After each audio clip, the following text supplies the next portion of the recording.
check this. Did you press go?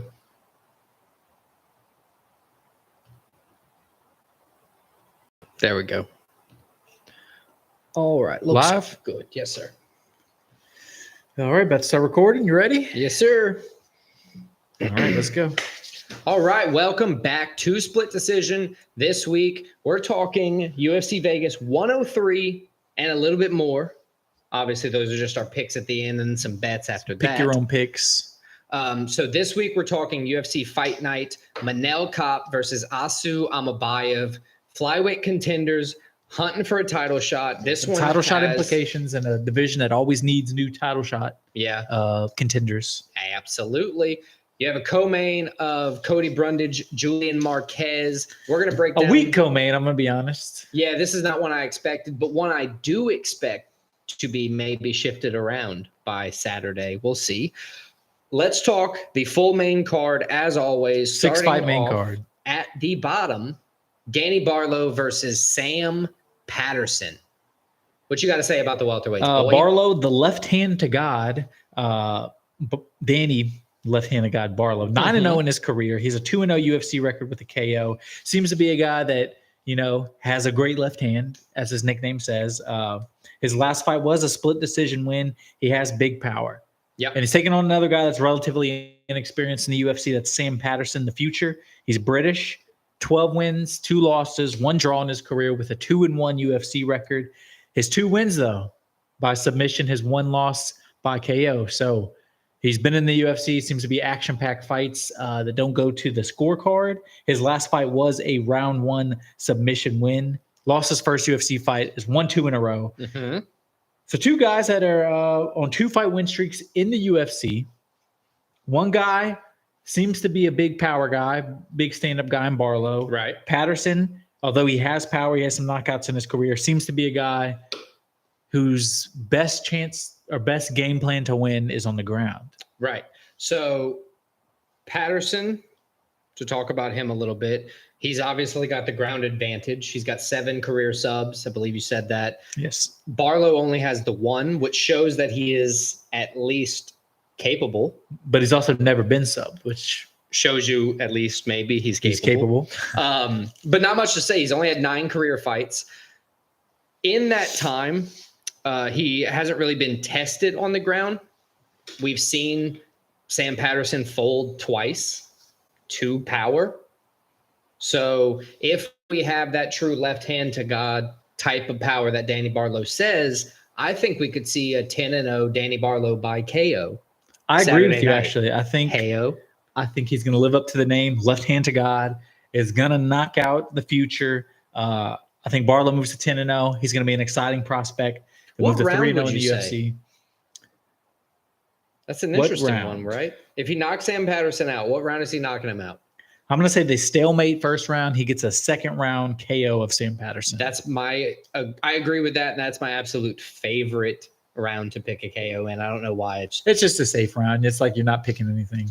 Yeah. You're not picking the beginning of the fight. You're not picking a late knockout. You're just like, yeah, it's going to happen. Right.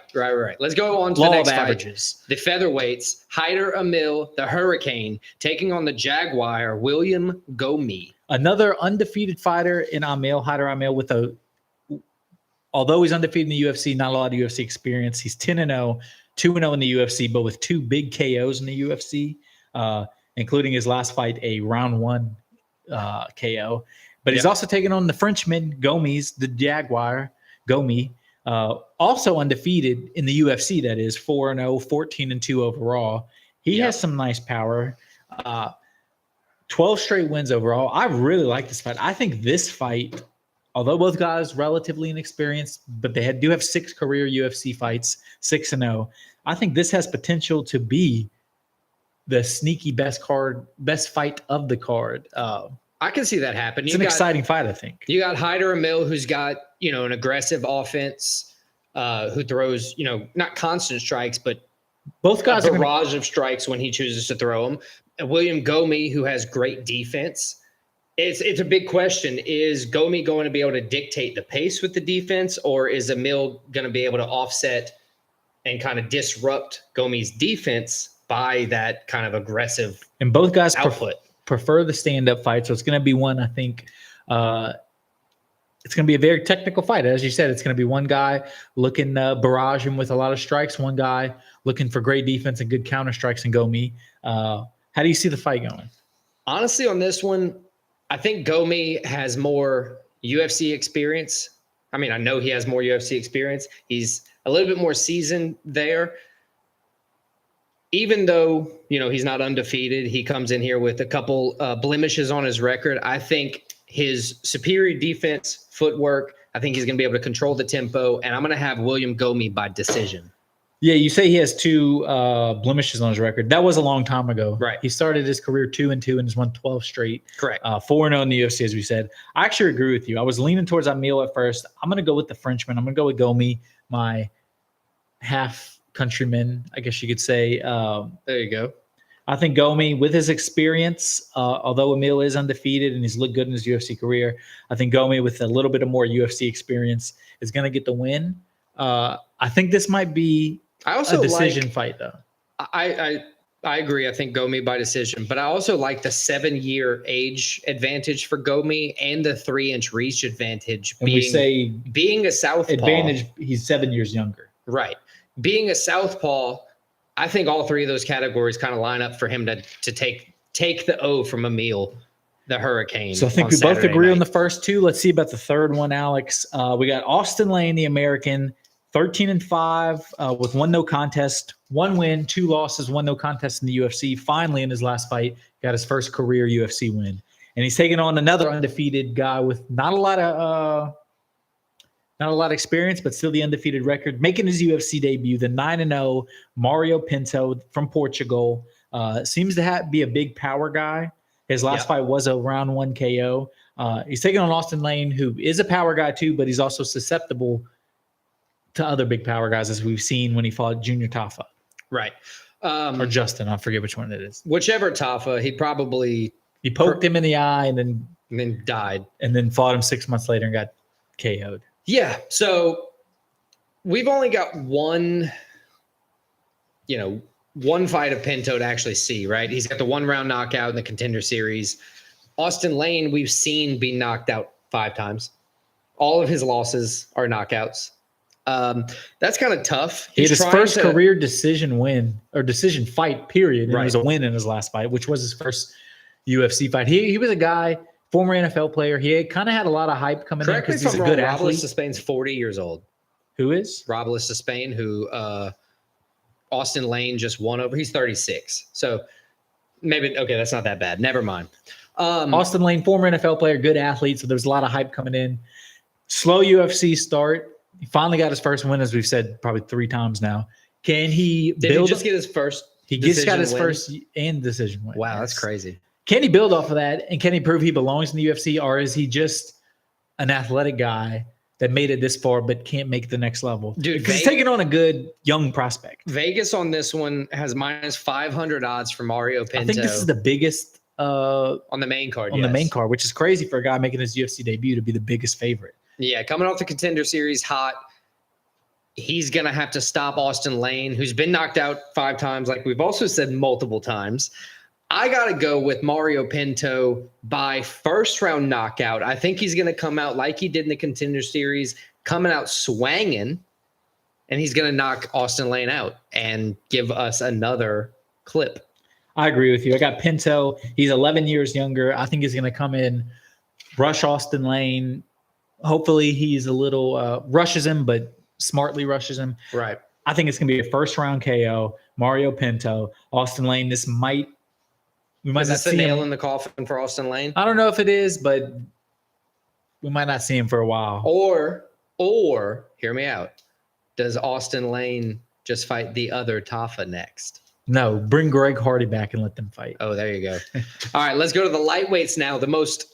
One of the most interesting fights of the night for me, because you have 2 very good lightweight fighters. 2 guys that pack some power. 2 guys who pack some power. Nasrat Haqparast taking on Esteban Ribovics. El Gringo versus no nickname. I like that. This is going to be a very similar fight. You've got, the southpaw Haqparast with 17-5 total career. what is it? 10 KO, 7 decisions. 10 KO, 7 decisions. Never had a submission win. Has been subbed once. Mhm. Ribovics, 14-1 overall with a 3-1 UFC record. Lost his first UFC fight. He's bounced back with 3 straight wins, including a fight of the night his last time against Zellhuber. Yep. Split decision win, but man, it was in the sphere. It was the card in the sphere. It was a great fight. It was. And then the fight before set the spear on fire. The fight before that, he beat Terrence McKinney, knockout. Had a boy slumped up against the cage, which sucks. That's his one career UFC win. He's never been finished. His one career loss was by decision. Haqparast, he's lost once by decision, once by KO. That KO was in the UFC.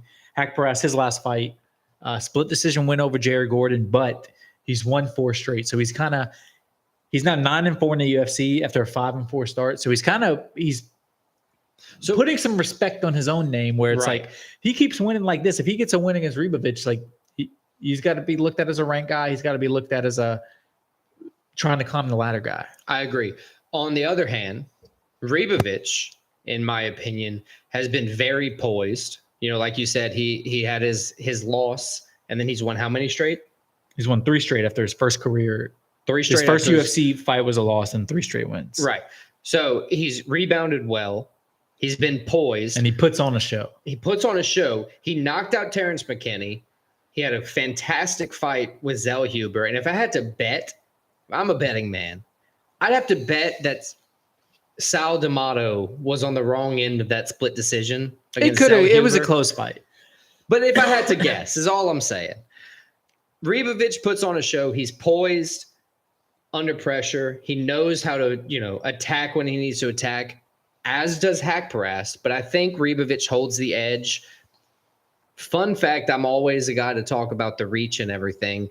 Haqparast does have a 3-inch reach advantage. But when Ribovics fought Terrence McKinney had a 3.5 or 4.5 inch reach advantage over Ribovics, which Ribovics kind of shows those don't matter to him. So I got to go with Ribovics.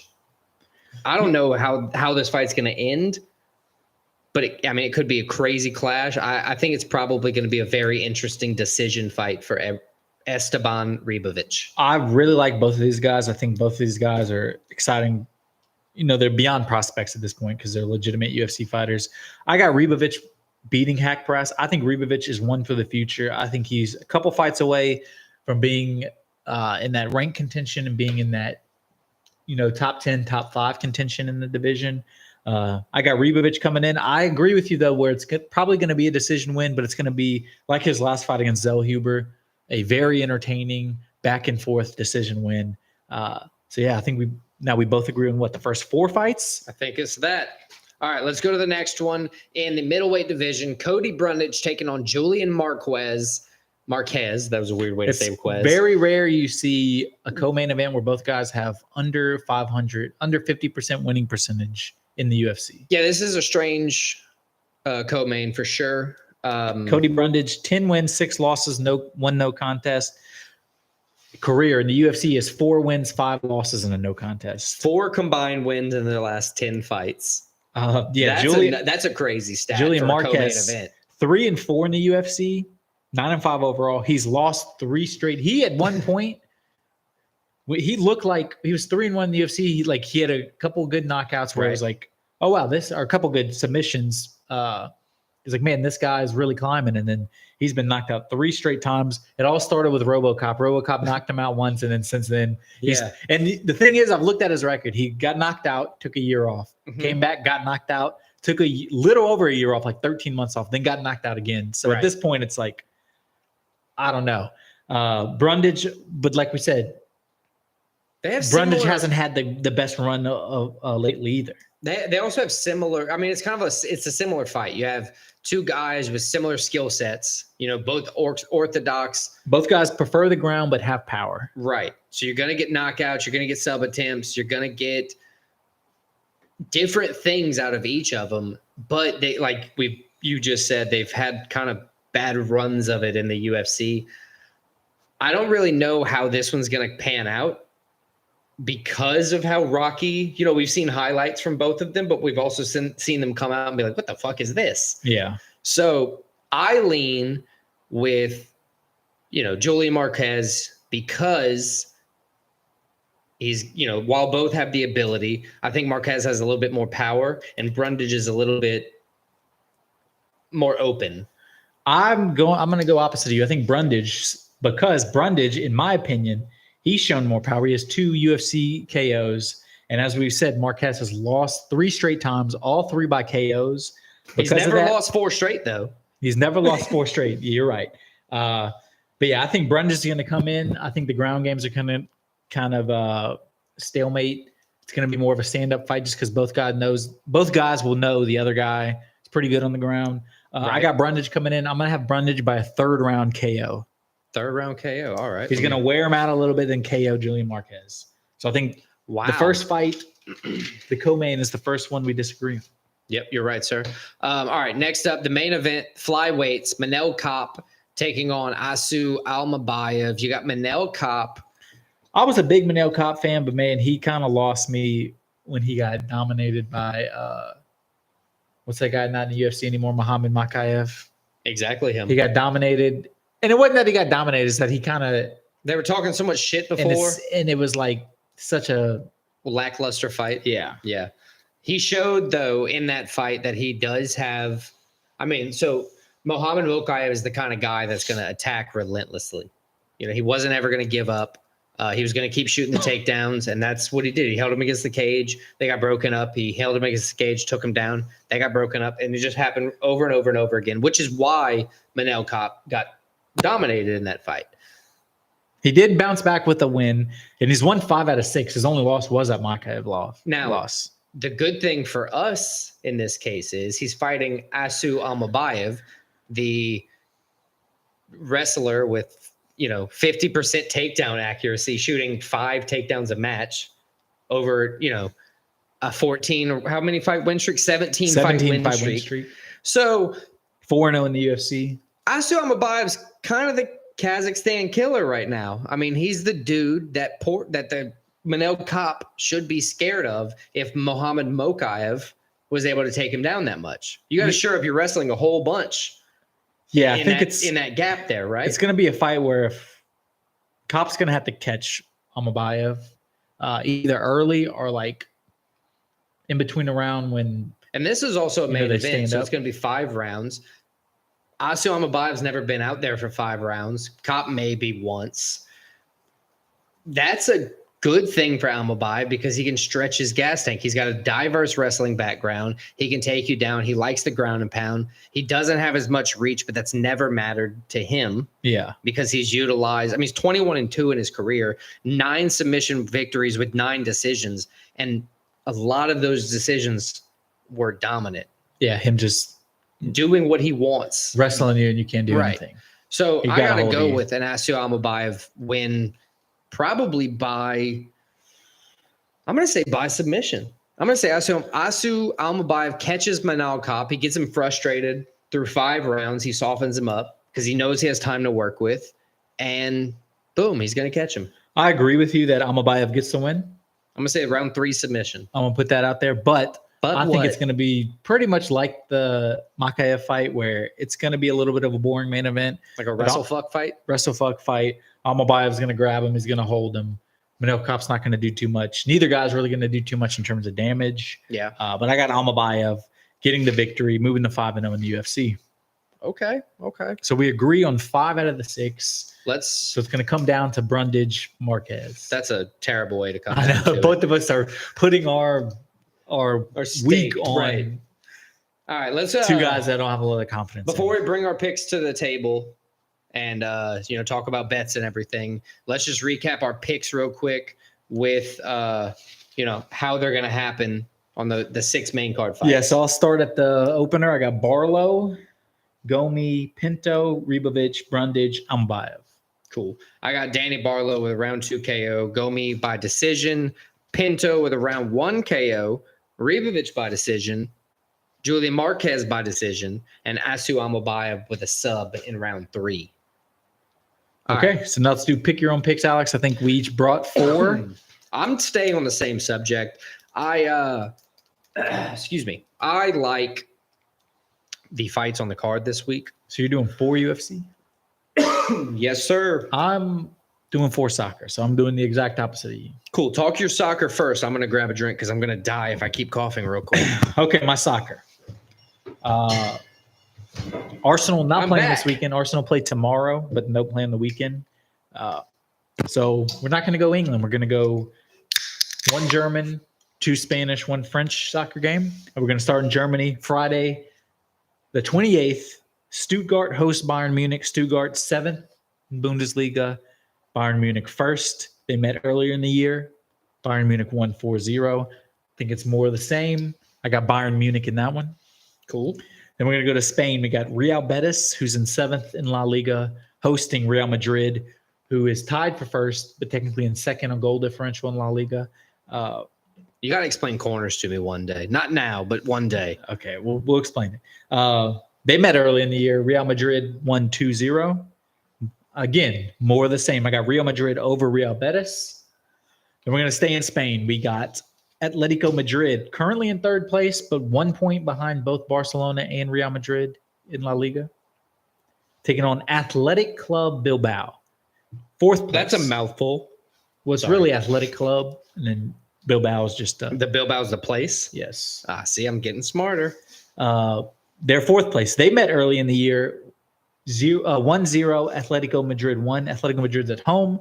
I'm going to go more of the same again. Atletico Madrid beats Athletic Club Bilbao.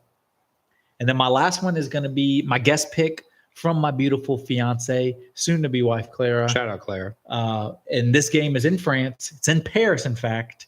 PSG, the 1st place team in Ligue 1, hosting Lille, 4th place in Ligue 1. They met earlier in the year. And again, PSG, a 3-1 victory at Lille. This one is in Paris at the home of PSG. So I think PSG more of the same.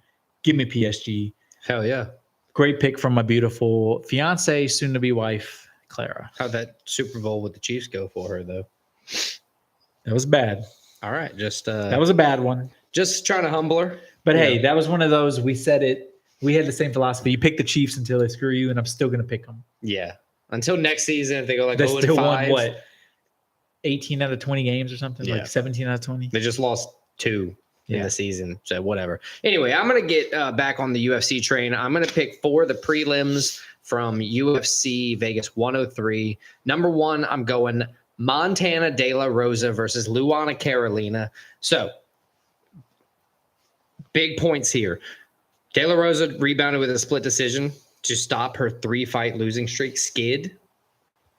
The reason that matters for me is Luana Carolina, sorry. She's won 7 times by decision. She's on a 4-fight winning streak or something like that, or won 3 out of her last 4. She's a good grappler. Obviously, De La Rosa's, strong grappler as well with her 8 submission wins, but I got to go with Luana Carolina by decision specifically. Okay.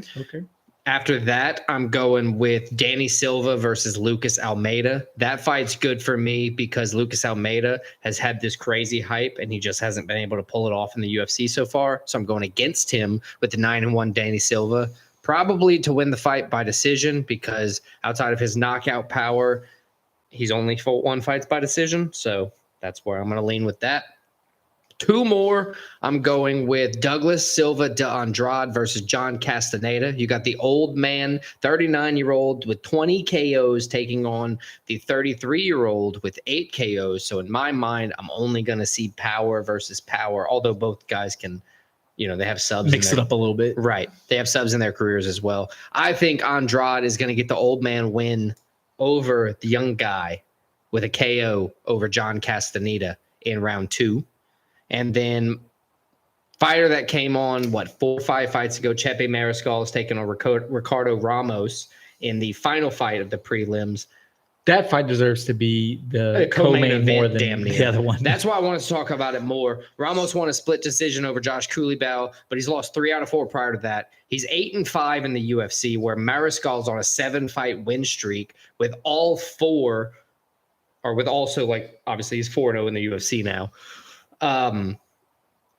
Mariscal's a huge favorite here. I lean Mariscal. I think he's going to get the finish. Mariscal's got 7 KO wins and 7 decision wins, where Ricardo Ramos has been knocked out twice. So I think Mariscal gets the KO win over Ramos, probably safely round 2. I like those picks, Alex. I like those picks. All right, let's go with bets. Free bets. We've been good at bets for a while now. I'm saying bets a lot, sorry. But they're free bets. Yeah, so we each got 5. I have 2 UFC, 3 soccer. Yep. And I'm guessing you have 5 UFC bets. Yes. Okay. I'll give you my 2 golf bets a couple weeks ago just zeroed out. So yeah, I better just bet Scotty Scheffler or bust. All right, I'll give you my 3 soccer picks, and we'll each do our UFC picks. Bayern Munich money line -150, Atletico Madrid money line +105, and the PSG money line -220. And I'll just go ahead and give you my UFC picks now. UFC bet, I have Cody Brundage at +125, and I have Asu Almabayev +175 money line. 2 units on everything. Those are my 5 bets, Alex. I have 5 UFC. You're right. No surprise there. I've got Luana, Carolina -150 on the money line. Danny Silva -190 on the money line. Asu Almabayev +175 money line. William Gomis -190 money line. And a surprise, JJ Aldrich money line -195 to finish it up. But put 2 units on everything. We're going to rock out with our metaphorical cacks out. So that's it. That'll pretty much cover all of this week of split decision. Yeah. So next week, we're talking, what is it, UFC 314? UFC 313. 313. Alex Pereira makes his return against the guy who's been calling him out for a while, Ankalaev. That'll be a good fight. I think it's going to be a good fight. Hopefully he doesn't get knocked out cold. I hope Ankalaev does. Hopefully somebody does. Co-main event is off as of now. Gaethje Hooker's hurt, so hopefully they'll find something. Hopefully, because the rest of the card's not the strongest. But hey, we're going to be here covering it no matter what. UFC 313 next week. We'll have some pick your own picks as well. Also, I've heard rumors that Dustin Poirier's retirement fight's going to be in New Orleans. That would be amazing. So we're going to do everything in our power to go to that one. Yeah. So, all right, check us out next week. Peace out, homies. Peace. And also shut down the YouTube. Otherwise, we look stupid with my hands up. It's on the internet. Help. It's on the bottom. Jazz hands. It's still on.